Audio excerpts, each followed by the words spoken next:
the wisdom to let go of resentments. I would allow myself to not carry all of this stuff that made me feel like I either didn't fit, that I was awkward, or that we're all doomed, or that people are bad, or that I got the short end of the stick. Just let go of all that, because it just wasn't serving me, and it led to more wanting to escape.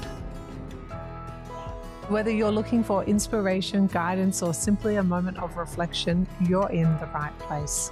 This is Wisdom Stripes.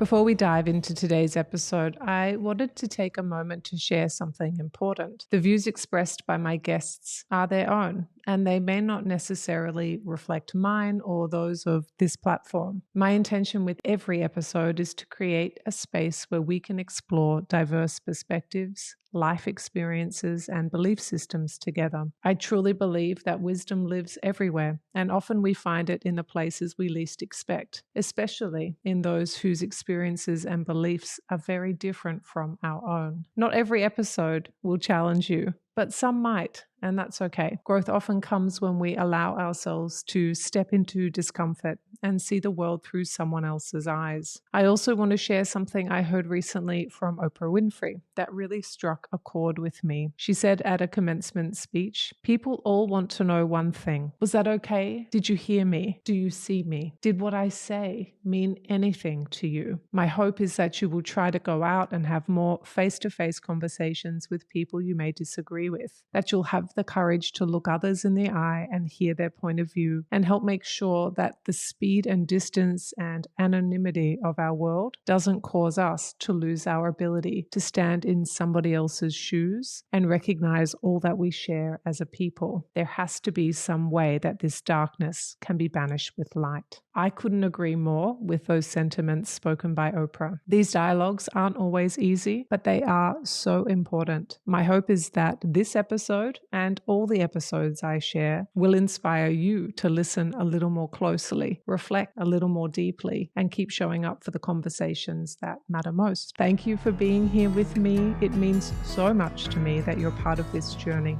Let's get started. Hello friends, and welcome back to Wisdom Stripes. I'm Meg Tuohey, and today's episode is one you're going to want to stick around for.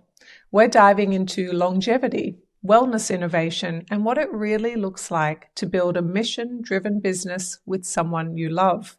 If you've ever wondered how to create something meaningful without losing yourself or your relationship, this conversation is for you. Our guests today are Baran Dilaver and Patricia Ryan, the co-founders of Wonderfeel, a San Francisco-based biosciences company pioneering cellular health through their patented NAD products. Baran is one of those rare entrepreneurs who has taken bold ideas and turned them into real-world impact. He's led award-winning startups, raised major capital, and brought multiple breakthrough products to market. Patricia, Wonderfeel's chief wonder maker, brings an equally powerful brilliance. With a background in music, art, and design, she leads the company's creative direction, sustainability practices, and growing initiatives in women's health. Together, they've created more than a company. They've built a movement. Their movement is grounded in holistic well-being, innovation, and gender equity. In this episode, we'll unpack their journey as life and business partners, how they navigate purpose and profit, and what they've learned about resilience, leadership, and building something that serves others from the inside out. This is Wisdom Stripes, your no-nonsense, fierce fairy godparents, turning pain and confusion into clarity and confidence. Baran and Patricia, I've been looking forward to this. I'm so glad we get to hold space for your wisdom today. We always begin with the same question for our guests. What wisdom would you like a listener to come away with today? Well, I have to say that was such a lovely introduction. Thank you so much, and it's just a delight to be speaking with you on your show. Very impactful. I my mantra since for the longest time, what do I want people to take away? I mean, it's just for me base level, and it's a it's a quote that had from Winston Churchill. It was on my bathroom mirror in all of my 20s. I read it every morning, and it's the never give up quote. It goes, never give up, never give in, never, never, never, never, in nothing great or small, large or petty, never give up and never give in, except to convictions of honor and good sense. Right? No one to stop. But that has been like, I don't want to ever be limited. So I want people to take that away. That's the takeaway is don't ever, if someone tells you it can't be done, understand, oh, I understand it can't be done with you, right? So whomever is saying that. So that's how I live that's how I get where I need to go is I don't give up. So hopefully people can take a little bit of that away. There's two parts of that that really resonate. One is the time part of the Winston Churchill quote. I often used the quote that time is passing you by anyway. You may as well do the thing you want to do because the time is going to come to an end anyway. So it's sort of adjacent, sort of tacks on to what you're saying. And then the other piece that really kind of shimmered at me, the other piece just then was just around like how important it is for us to know when the person isn't the right one. And so when someone tells you that something can't be done, believe them that they are not the person. I think that's really, really important. Yeah. Baran, I wonder, do you have a piece of wisdom you'd like to share with us? Well, I usually don't see myself as a person with a lot of wisdom. So, and thank you for that really powerful introduction. You make me blush. But, for the purpose of being practical, I would say what really has been making a big difference in my understanding of, how to live is the mindsets. Our minds are so powerful, and how we manage it or how we engage with it makes the biggest difference in my view. Because a lot of people around us have many talents. Some people are really good at writing. Some people are great in verbal communication or creating artwork, you name it. Some people are great in math, but what do you do with it? And how do you work with it? And, what are the areas that you are not that talented? How do you get through life? So that the mind is so powerful that I've seen people with little talent achieve so much. So how do you find the motivation? Where do you find inspiration? And how does discipline fit into those? So I would say, for each one of us, there's a different way to get to the mindset that works for us. And what is that mindset? I like that because you've added all the nuances, which I think is important. And also you've sort of made a lovely container of it as well. Okay, guys, let's take it back to the beginning. Can you talk to me about how Wonderfeel came to life? Perhaps tell us about the vision that brought you two together as co-founders. And, we also like to know how the relationship started as well, because we're doing kind of two things at the same time today. Since this is not a wisdom specific, I'm gonna toss this one to Baran. This was kind of your brainchild, stemmed from another project that you were working on, and that's we brought it in house. So I'm gonna toss this to you, B. Yeah, sure.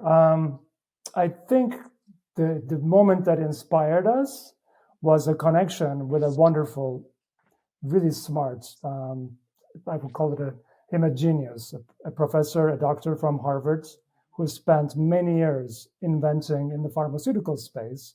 And I watched him speak in one of the medical conferences, and I was pretty fascinated. And the idea was maybe he could work with us in some capacity as an advisor. And sure enough, he turned out to be much more than an advisor. He became a partner. He became our chief medical officer. And the project itself is something to do with aging. And, as we started getting older, all my vices were catching up with me.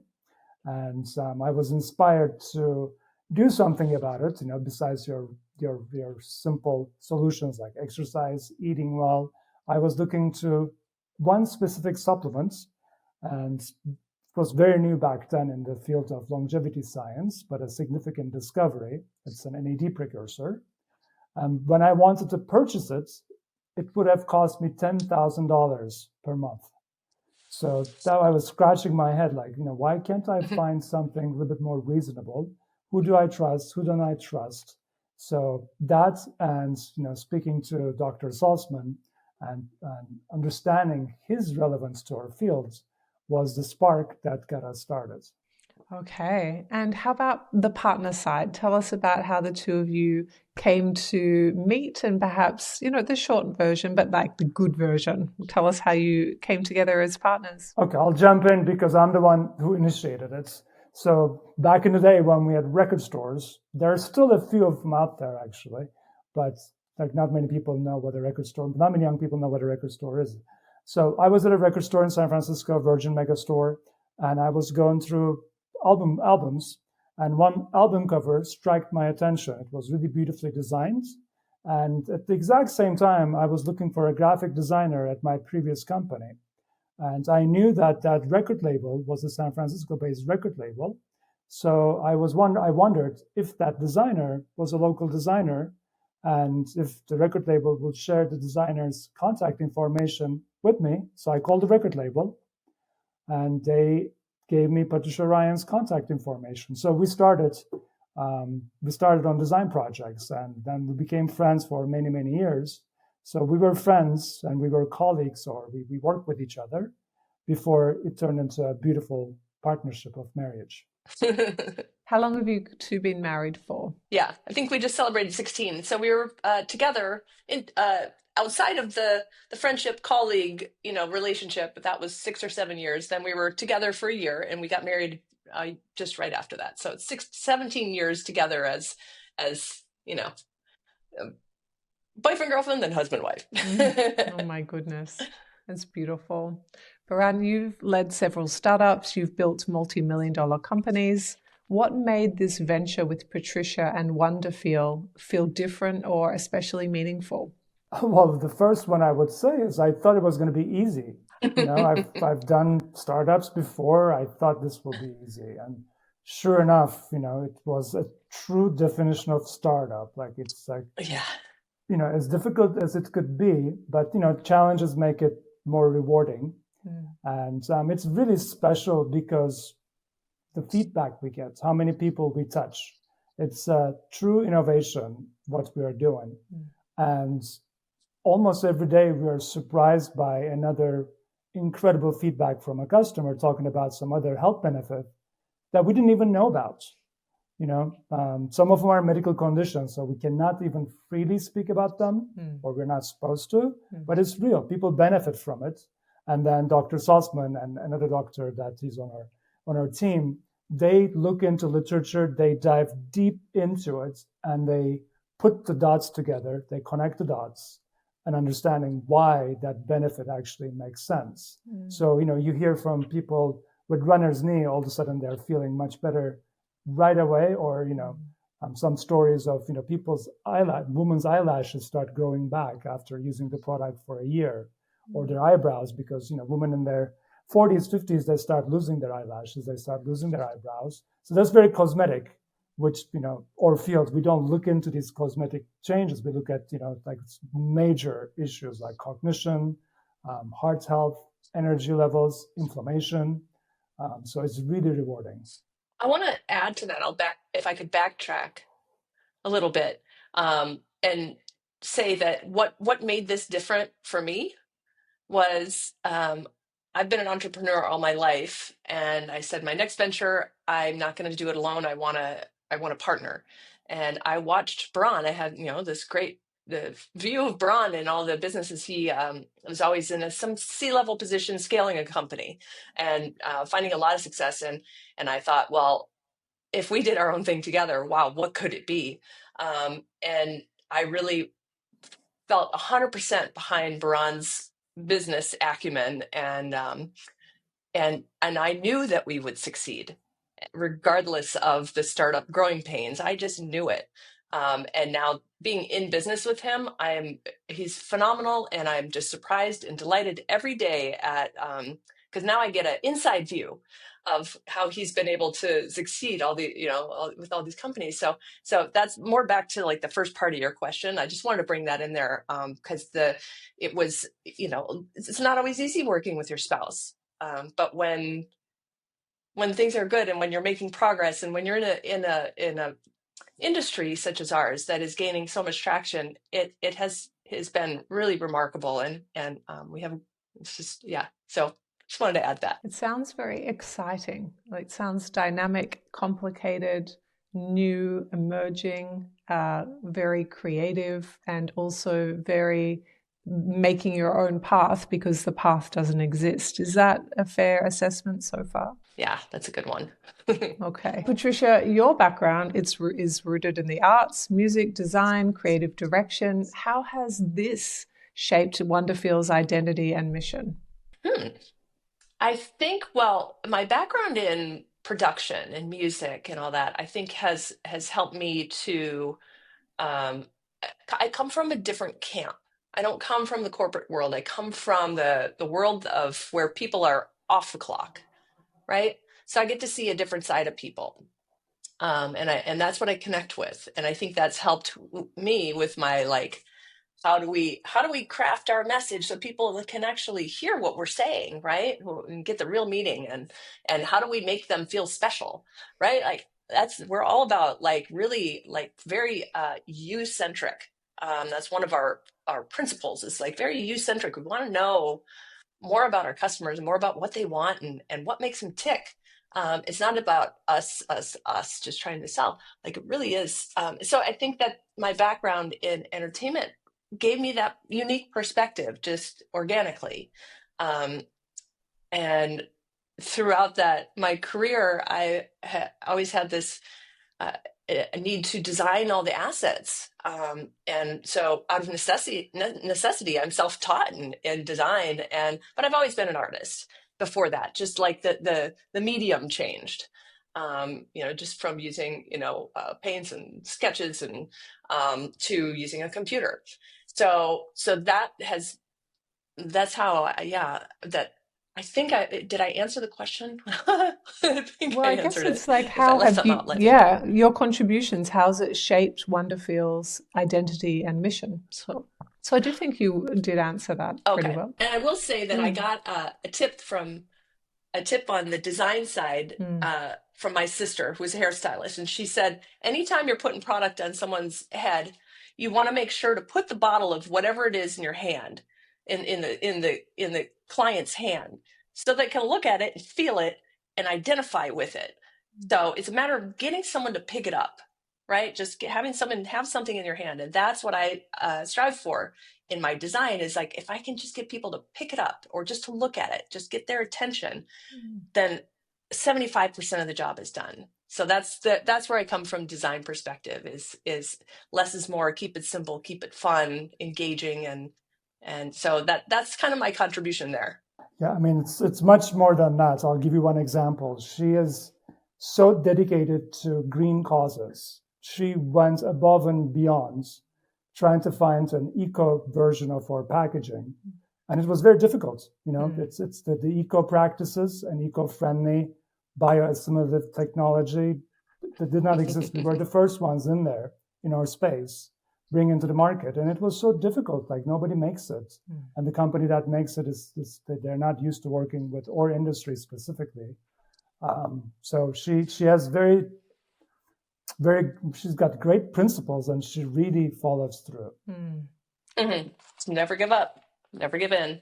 A lot of people told me we couldn't do this, but this is our bioassimilative packaging that you can put both in the just landfill, or you can recycle it. Some municipalities will recycle these plastic pouches. Some of them won't. So we've removed all the confusion at the beginning of the design process for our customers, and it's still sustainable. Yeah.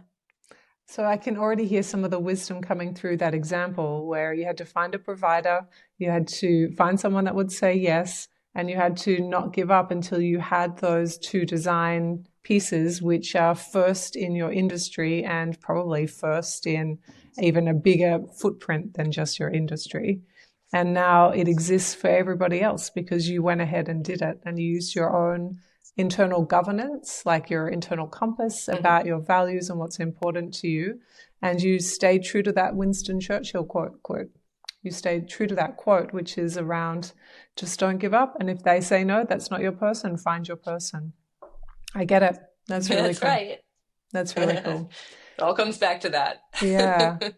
I'm really curious, as a couple, how the two of you run the business. So I also run my business with my beautiful husband, and I have my version of what that looks like, feels like, sounds like. But I'm really curious, what's yours like? How do you two do it? How do you divide it? How do you conquer it? And how do you put it down so that you have a break from it? I'll just say I'll lead in, and I'm going to let Baran take it after that. But we recently discovered that we have to divide and conquer. There's so much we're growing, and there's so much more consumer awareness in our category, and we started the business where we were both very involved in all the things as we were developing it, and it was necessary. But now that we've gotten to a point of, we're our brand is pretty set. It'll continue to evolve, but now we're like, yeah, let's divide and conquer, keep our sanity, not work 20-hour days. Let's work 12-hour days. So that's how we kept our sanity, I think, is like, he's really good at a lot of things. You do those things. I'm really good at a lot of things. Just do those things and divide and conquer. A lot of big decisions. We need to make it together, and not just me and Patricia. We have some other incredibly smart and talented people on the team. Yeah. So we try to make those big decisions together. But we have very different styles of work.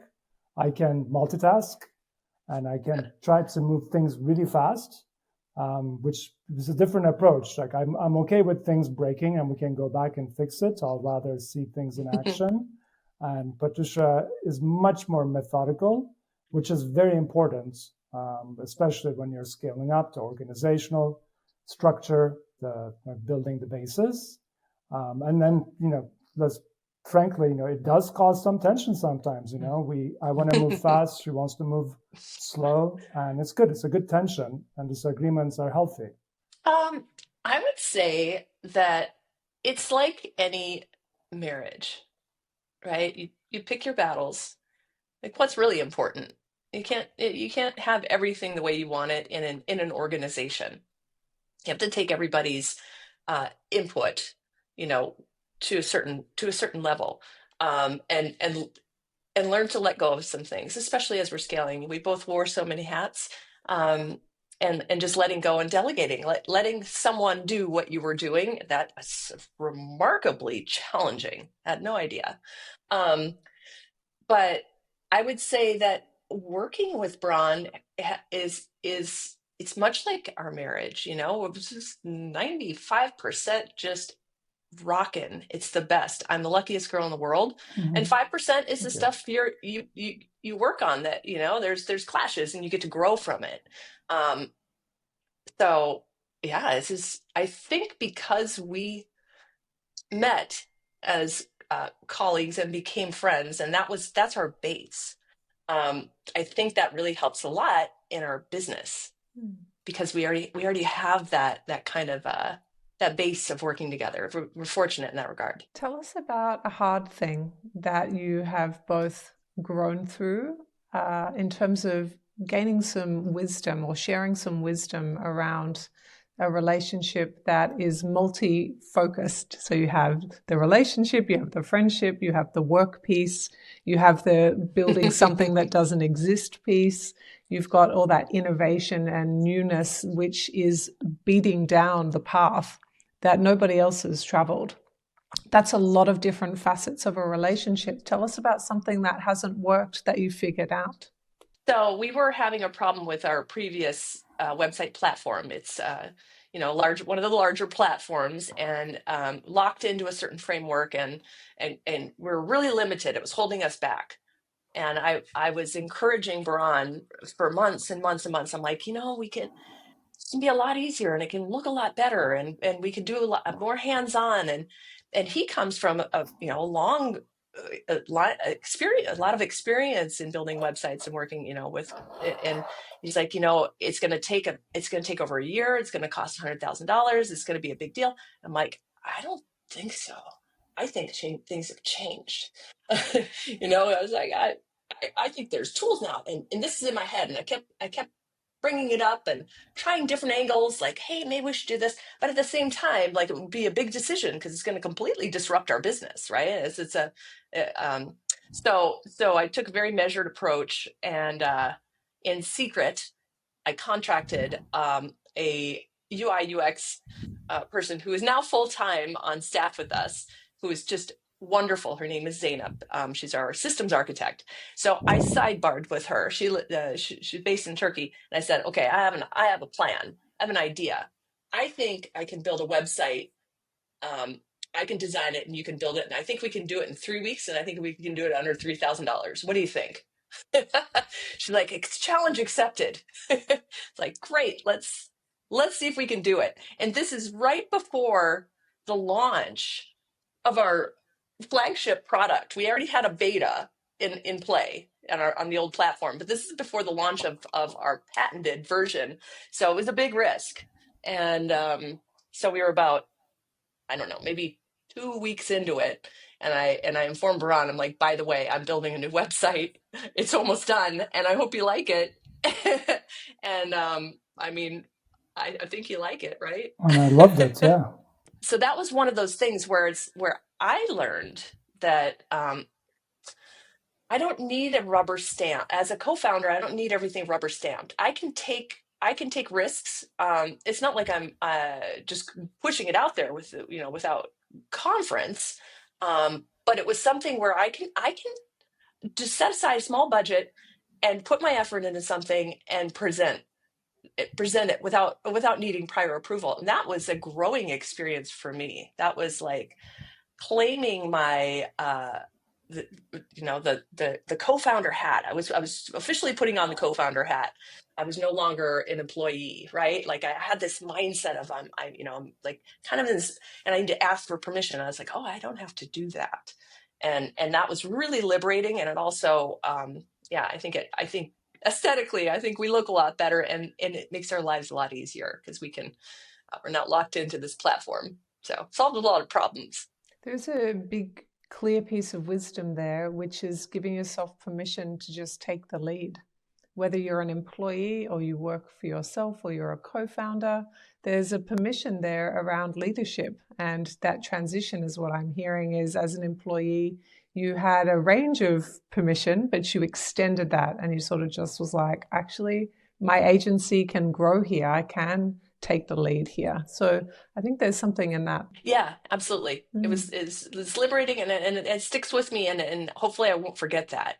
Right? Because sometimes you get it's easy to get lost in the daily grind. And that's where the innovation and risk taking comes in. Like, both Baran and I are great at that. We love pushing the boundaries. So it's important to remember to get back to that from time to time. Yeah. Is there a downside from being people who push the boundaries, who are at the cutting edge, the leading edge, the people who are trailblazing? People have different experiences. So, what's the way we lived our lives brought us where we are. We have made a lot of mistakes throughout our life, but I have no regrets taking risks, I would say. Beautiful. Yeah, I don't think there's been anything that's so detrimental that would cause me to step back and say, oh, I need to stay behind the line. There hasn't been anything that would cause me to do that. In fact, it's funny. It's like that unbridled ambition of youth is what I call it. When we were in our late teens and 20s, I'm going to say, if you recall, and your audience hopefully will connect with this too. Like you knew better than anybody else, absolutely better than your parents. And authority was not important. Like you just ignored authority because you were so self-driven at that age. There was so much learning and experience and fresh ideas at that age. It's this unbridled ambition. And I think we lose some of that over time. And it speaks to what you just asked. Is there a downside? Sure. Over the years, you kind of learn and, okay, maybe I shouldn't push too far this way or too far that way. But I think we end up getting into this really like kind of a mediocre, not mediocre, but a very safe path. And breaking out of that, I will say our supplement has helped me do that because it is, as namesake, younger. It helps you tap into that younger you just with the NAD production. That's what we have in our youth. And I think that gives us all this energy, this mind power, and just to keep going. We're not as guarded anymore. And that's a longer conversation. I'm tracking that. But the downside, no, I don't see a downside because that is, we don't take risks that are dangerous. I would say actually it's on the contrary. When I look back now, probably the biggest mistake is not jumping into something new and exciting and sticking to this one company that I was the CEO of a small company. We were growing it really nicely. It was not my company. I had a small percentage of the company. And whether it's the comfort of being there or whether you're on a track to grow it, but the excitement of having a brand new product, like not many people even knew about what it was. It was really hard to explain what it was. When we first brought that product to the market, that newness lost its charm after the 3-4 years, but I stayed there for 10, 12 years in total. I wish I left much earlier. I wish I took some risks on some new products, new industries, new ideas. So on the contrary. So yeah, don't get too comfortable. Yeah. Comfort's good, but don't, throw a risk in there from time to time. And it is really quite rejuvenating. Hey there, Meg Tuohey here with a quick and exciting announcement. As a psychologist, coach, and founder of the Wisdom Lab, I've had the privilege of helping thousands of individuals break free from the vicious cycles holding them back and tap into their infinite inner wisdom. If you're tired of feeling unheard, unseen, and stuck in the same old struggles, the Wisdom Lab is the breakthrough you've been yearning for. This on-demand program guides you through a powerful process to shatter emotional barriers, overcome deep-rooted blocks, and experience the profound transformation you deserve. In just 4 hours, you'll gain the tools and insights to revolutionize your life from the inside out. Want to learn more? Click or tap the link in the show notes for all the details. Okay, now back to the episode.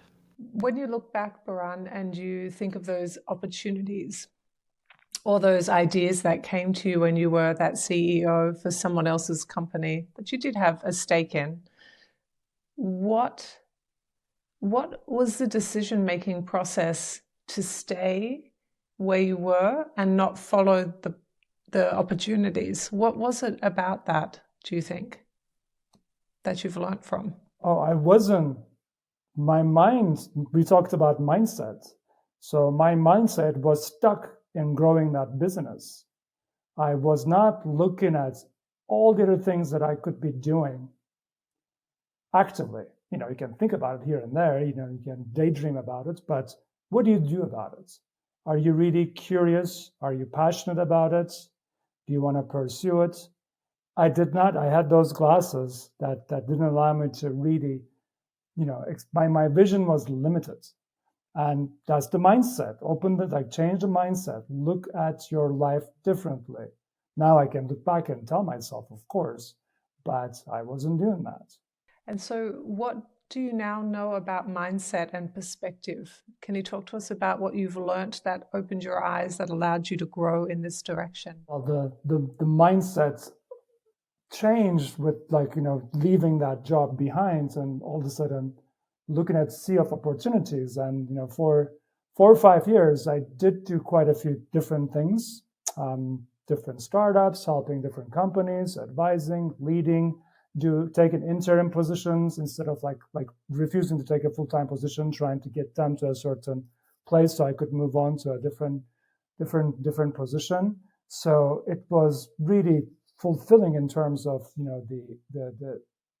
the brain was really fulfilled and like getting so much different inputs and processing them and evaluating them, which eventually brought us to this company. But what have I learned that I can apply to my day to day? I'm still learning. I'm still learning to be inspired.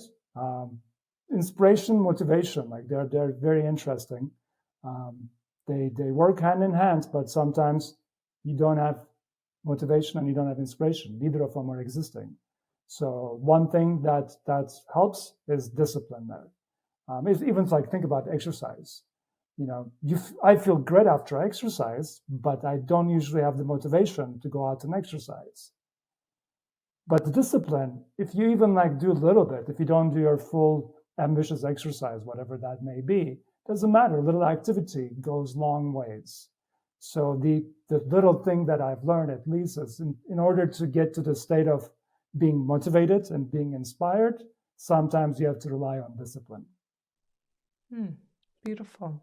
Thank you. Patricia, any last words to add to that before we move on to another question?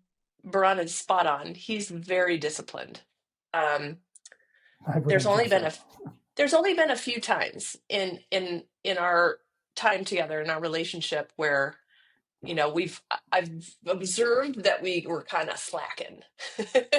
Like we'd go to an event and we see these people just doing the most amazing things and like are running 3 businesses and then doing speaking engagements. They've got 10 lined up and I'd come back and say, what was my last one? We get to push harder.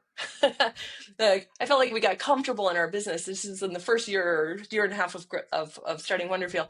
And I came back and I was like, wow, I'm so inspired, but we got to push harder, and that jump started us. Just that one, real intention to push harder, brought us to where we are today. It got us to that next level. But the discipline is what it takes to do that. You got to get up every day. You got to do it. But we were very fortunate to get the inspiration, right? That was to be specific. The event was Burning Man, and it's a big festival where people put so much creative efforts and they do such big projects. And the size of the projects, and these people are really busy people. One of them was a cancer doctor who happens to play the violin, who happens to DJ, who happens to do artwork and all these different things and have kids. Human potential is amazing, right? So we were fortunate to put ourselves in a situation where we could, get a lot of inspiration, but you're not always that fortunate to be in that position. So you need to put yourself. Doesn't have to be a big event, obviously, but like what inspires you? Just always need to go back and see that moments that inspire you. And when you don't have the inspiration, you need to fall back on the discipline. I remember in my early days being an entrepreneur, one of the biggest pieces of advice that I got was you have to be in the room. And it doesn't matter if you make it in there by the skin of your teeth. It doesn't matter if you are still on your way up. How do you get yourself into the room or even into the foyer of the room so that you can start to be surrounded by the people that, or the people that kind of inspire you or are ahead of you or are doing things that interest you. And I feel like Burning Man is like being in the room of where innovation lives. Yeah. Great point. Yeah, get in the room. Yeah. Find the room. Yeah. Or be outside of the room. You can still get like the sense of it. Yes. Oh, yeah. I like being in the foyer. Yeah, absolutely. It's that. I think there's a quote around that too. It's like, success is 90% of success is just showing up or something like that, right? So it's in that same vein, and it's so easy to just like, oh man, I've had a hard day, or I got too much work to do, or whatever it is. It's like, oh no, just go do the thing. So I like that you brought that up, Meg. Yeah, and That's good. It's good. yeah, and when we're in that space where we get into the room, sometimes we're like, oh, there's so much further ahead, or I don't know how to do that, or I'm not sure that my version of that matches this thing. And we can be tempted to leave. But the thing is, you're going to miss what happens in the room if you leave. And so it's a bit back to that Winston Churchill quote, which is like, don't give up unless it is not your dream or it doesn't belong to you. And so if then, yes, please leave. But if not, stay, because you might be doing small incremental steps. But if you're not in the room, you can't do the steps. It's brilliant. Patricia, it's so simple. Yeah, right. Patricia, you have shared that getting sober. Yeah, you've shared that getting sober gave you a new design for living.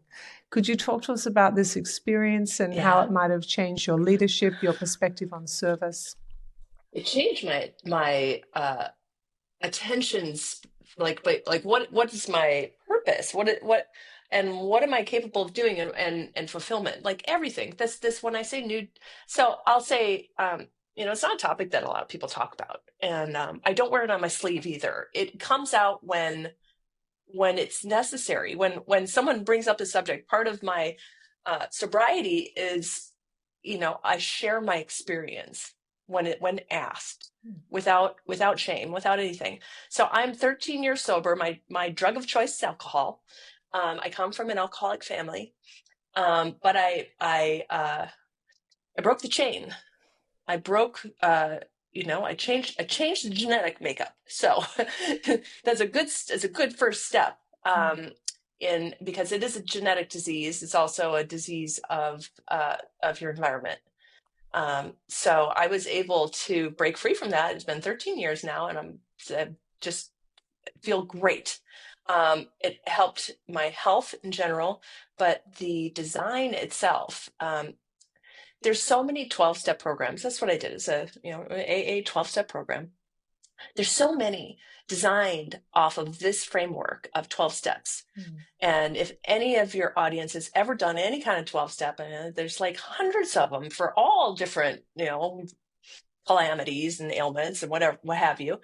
I think they'll connect with this. The new design for living is seeing things from a different perspective, breaking down like these constructs that were so built up over the years of, they say that alcohol isn't the actual problem. It's a disease of the mind and the body, and it's just a symptom, right? So for me, I had to dismantle everything I thought I knew, and had to build from the ground up, let go of resentments, face them head on, develop humility, right? Humility is a hard thing for people. And for me, it was too, because I didn't understand what they were asking me to do. I'm supposed to humiliate myself, right? Like it just making that connection between, no, they're totally different. And finding pride in humility and finding, strength in that was like, wow, that took some understanding, but once put into practice, it really did change my perspective on things, and it makes for better relationships. It makes for better bonds, makes for, happier people around you, and for better success, right? Like and another thing is letting go of the outcome. We're all so focused on this end game, this outcome. And that was another thing that I was really surprised. Like, okay, I have to let go of, like, well, what's the point of goal setting, right? Just seemed to fly in the face of that. But it's a different thing. You can still set your goals, but you can let go of that outcome. And so these are just two little things that gave me peace, right? Lowered my anxiety, allowed me to live in the moment. As two out of like just hundreds of things that I learned. And I'm one of those just very grateful that I had the experience to be able to go through it, because this is, typically available for people who are alcoholics. You have a real problem. And wow, I remember thinking, why isn't this 12 steps, like just a general 12 steps taught in primary school? It's so important when we're going through all these social anxieties and developing these these kind of defenses and all these things that lock us into, these behaviors that can come out later in life as problematic. It's just like, let's get this designed for living locked in early. So it's great. Yeah. I wonder what you wish you could have gone back with this knowledge and talked to your younger self about. I wonder what piece of this would have helped before you knew maybe that you had a problem, or maybe in your formative years. If you could time travel, what would you go back and do? I mean, first I would invest in Apple. If I could time travel. No, it has nothing to do with sobriety. Here's the thing. I knew that it was something I had to look out for because I come from an alcoholic family. 3 of the members of my family had gone through treatment. And so as an adolescent, I was in the program, like as the family member and learning all about it. And so I always thought, I just got to keep my eye out. When I see things arise, I just got to keep my eye out. And I did in my 20s and my 30s. And I'm drinking too much, I should back off. And I would. But then there's this invisible line that you cross. And you don't know it till you're well over the other side. And all of a sudden, you can't go back. So in the question you're asking, what could I have prevented it? Actually, that wasn't my question. I don't think so. No, I don't think so. That wasn't my question. I guess, I was more. I thought you meant if I went back. Because it feels like that is trying to make it wrong, and I'm not. What I was more interested in is the version of you that didn't know. If they had something that you know now, like what's the thing you would have gone back and given that younger version of yourself? Oh, yeah. Yes. Okay. So something that I think the experience was still in front of me no matter what. And I'm grateful for it. And I didn't misinterpret. Yes. And I didn't think that you were putting a blanket state judgment on it either. Just want to be clear on that.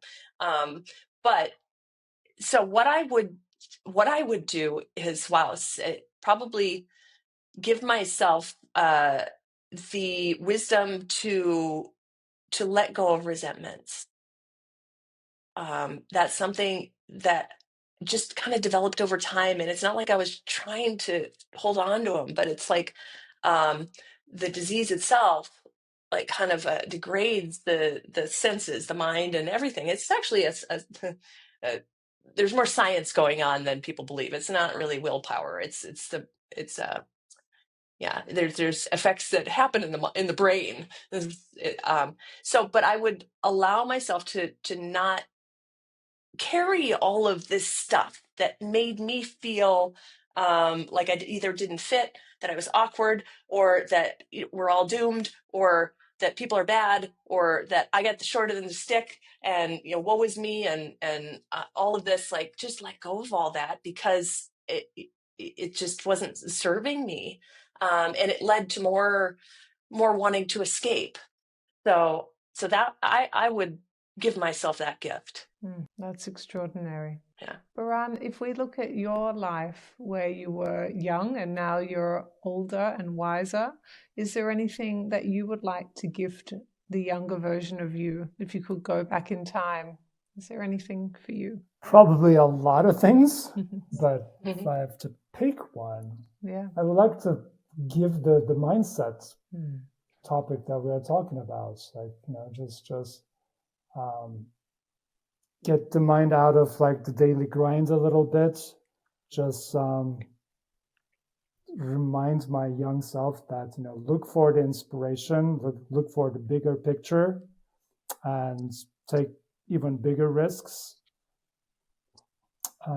Just be more, I've been always curious, but be more curious. I think when I was younger, I put a lot of emphasis in living in the moment, which was great.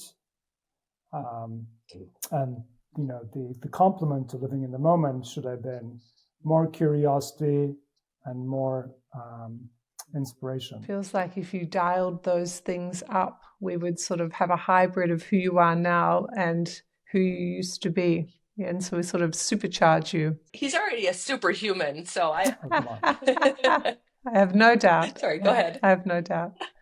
Patricia, you've mentioned that wisdom comes in micro moments. Could you share with us a micro moment that's changed your direction or changed your thinking? For me, it's daily encounters. And I think it's more amplified now with the new design for living that I have. And that is to, when I'm wrong, promptly admit it, right? Own my mistakes. And it's those micro moments where like I make an amends because something I said that was wrong. And it's like, oh, that probably is going to ruin that rest of that person's day. Let me fix that right away. And it's those experiences where I get to be humble and get to give someone else, anytime I admit I'm wrong and be of service to someone else in that way, it just as being a basic human, of human service and giving that to someone, I gain wisdom because I get to wait for their reaction, right? They could either be really mad or they could be so grateful and it could change their perspective, right? 9 times out of 10, it's the positive response. So it's just, that's a micro moment, just learning how to build something the right way. Like, it's every little thing I try to remember and put it in the bank of, okay, this is the better way to do things, or this is the kinder way to do things, or, even just asking for help, getting a new perspective. That's wisdom. Relying on others, not being so independent. That's brings a lot of wisdom. And I can't think of like one major event that provided this like big umbrella of wisdom.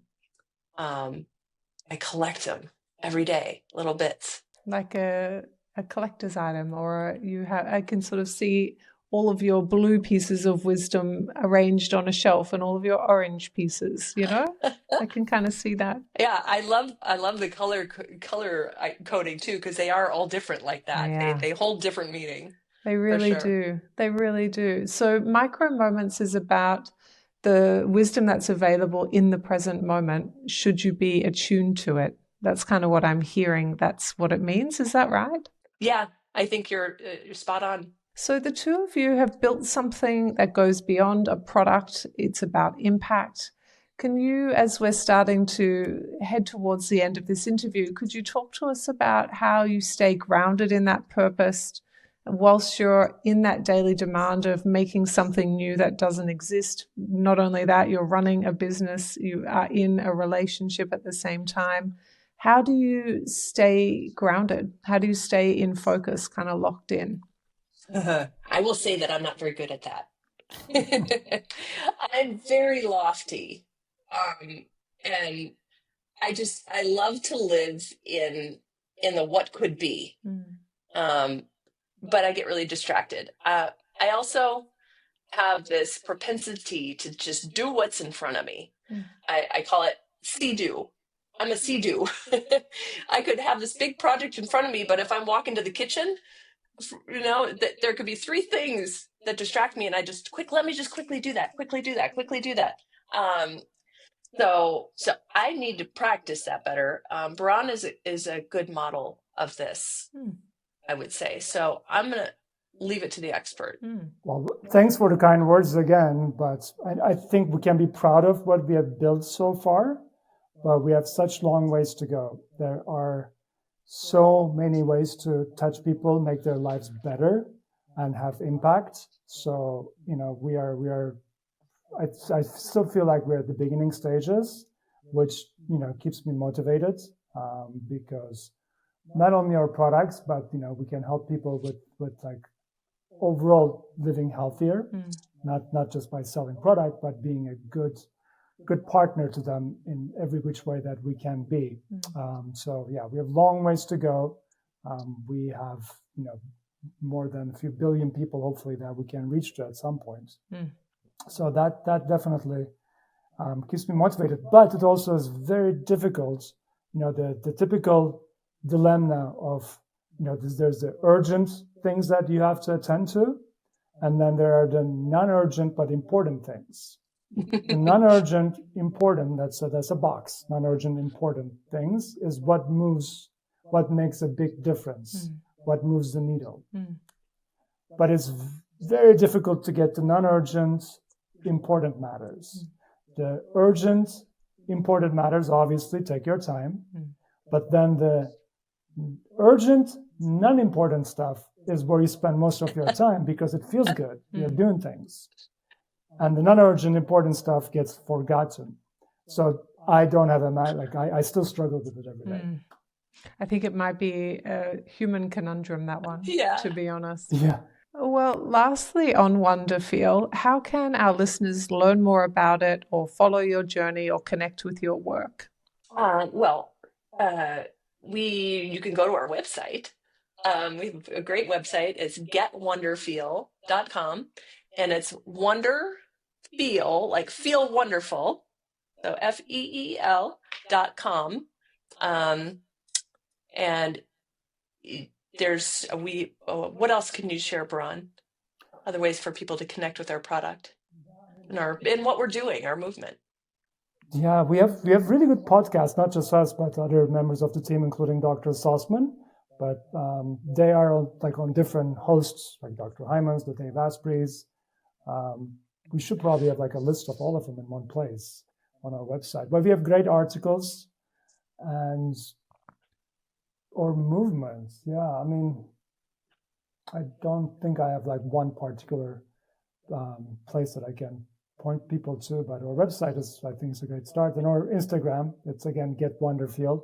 A lot of people use social media, so we like to share these great podcasts so people can listen to the science, the new things that are coming out in longevity science. And there's a lot of questions like how to eat healthy. Is intermittent fasting good for you? Should you take ice baths? These are all some of them I think have great benefits. Some of them are a little bit on the edgy side. We are not sure if there are great benefits. But again, the mindset of what can we do to do better? What can we learn? What can we teach each other? What can we share? I think that's the part that's inspirational, that the community is building around. Yeah, we take a real the approach we take to writing our articles is, again, very you-centric. It's complex science, what we're doing, and learning about the body, unless you took biology, is complex to understand what's going on inside of your body. And we took that into account when we write our articles. We keep them brief. There's a few of them that are longer out of necessity, but we keep them brief, and we write them so that even a sixth grader could understand what we're talking about. And that's one of our main things is, if this isn't accessible, then no one's going to benefit. No one's going to learn about it. No one's going to want to buy this. So we do that so that it's accessible for a broad audience. Hopefully in the show notes, you can put our learn section, and we have basics, right? That's the first place to start, is at the basics. It'll give you just the what do you call it? Layman's kind of overview of what does all this mean, and hopefully your audience will have fun reading it. That's the hope. Beautiful. Alrighty, friends. Yeah. Well, we're at our last question, which is, what's a piece of wisdom you'd like to leave our audience with today? And I'm really curious to see how this kind of closes the loop that's been open. Well, this feels like I'll just throw in here, Baran. There's a cumulative wisdom, of course, those micro wisdom moments that I learned from you, Meg, and from Baran even. But I think you asked me a question months ago about how to achieve the next steps to achieve my wisdom stripes. So I want to kind of speak to that. I feel again, I don't have major wisdom direction from such a slight moment, but there's been nuggets that are wonderful. But I think for me, and it's something I've been focusing on a lot, and it's kind of where I want to go from here, is I know the pandemic isolated a lot of people, and I got quite comfortable with that isolation. But I lean towards more introvert. Sometimes a crazy extrovert, but so what I want to consciously stay connected to is with giving more of my time to the people around me, being of service, giving more time to my team, getting a little more involved in my community, and just getting out there. And you talked about this earlier, and I think this is what sparked it, is putting myself in the room, showing up.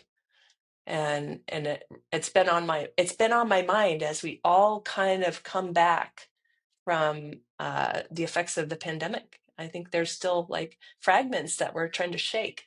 And so that's what I'm going to take away.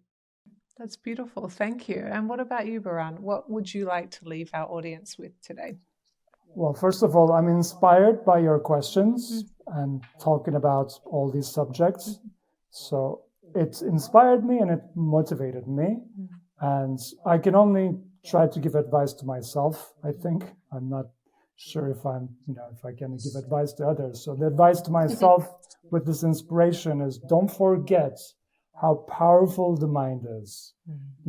Mind and time are probably the most two precious things that we have. So, when your mind is not in the right place, what do I need to do to get it into the right place? The positive thinking, we know the importance of positive thinking. Then how do we make it applicable to the things that, makes us happy, the things that we want to achieve? So don't let mind wander too much. Put the mind where it needs to be at, because I know when my mind is in a good place and it's productive and it's happy, it creates happiness for others. So what are the tools for me? And everybody has different tools, but use the tools. Don't let your mind waste time. That's my advice to myself. That's so beautiful. Thank you both so much. And thank you for being with us. We've really thoroughly enjoyed this conversation, and I think we've covered a lot in our winding paths. And I think it's a really helpful conversation about couples, about business, about forging new paths where nothing else exists. And I am really glad to have had you on the show. Thank you so much. A huge thank you to Baran Dilaver and Patricia Ryan for joining us today on Wisdom Stripes. We explored their journey building Wonderfeel, their insights on longevity, wellness, sustainability, their relationship, and how they've transformed a shared vision into a movement grounded in purpose, partnership, and possibility. To learn more, visit getwonderfeel.com. You can also follow Wonderfeel and the team on Instagram, LinkedIn, and YouTube. For more conversations like this, follow @Meg Tuohey Official on Instagram. Thank you for tuning into Wisdom Stripes. I'm Meg Tuohey, and I hope today's episode offered you a little clarity, a little courage, and of course, a little wisdom.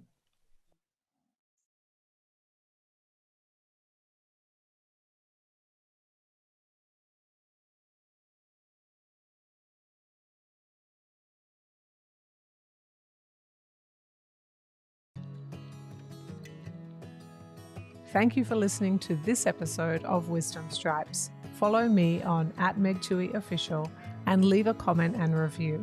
I'm looking forward to meeting you here next time on Wisdom Stripes.